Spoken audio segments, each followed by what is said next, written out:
Hi there, Scott from Wessex Blades. It's one of those times in the workshop where everything needs to get things that are fixed that you've put off for a while, and everything falls into place when you get new parts. So the first thing I did today was a new bandsaw blade, and then what I wanted to do was the new, I think they call it a gusset, and that is it's the section there on your circular saw. Obviously the guard is now off in the UK because we all like guard central in the UK, but it had broken, so all I had was that. It's alright, I mean there's not much to trap in, and then most of the stuff I get I'm cross-cutting anyway. So the trick with this little piece is on the end, it's actually fit in there now quite well. God.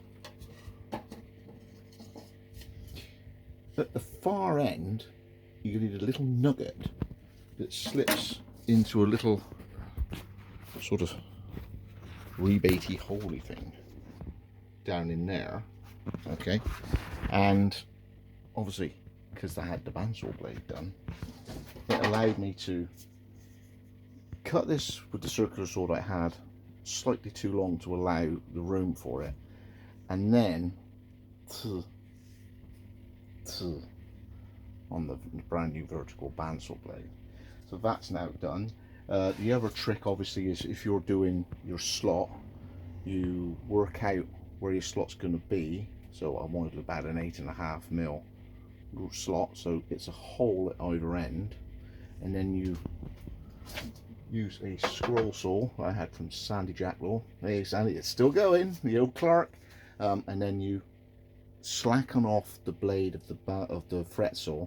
You poke the blade by undoing it through the hole, hook the blade back onto the assembly, tighten it up, then you cut all the way down one side into the hole the other side, turn it around, thump it through the other way. Now that piece is loose, turn off the saw, take the plug out, really loosen the blade again, unhook it, put it back in again, and then you free all this thing.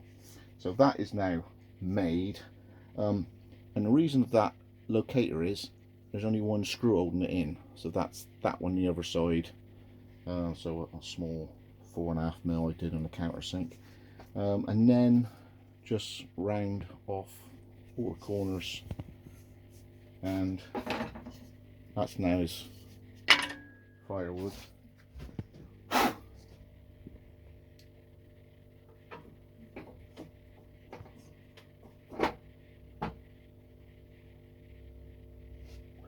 Thank you.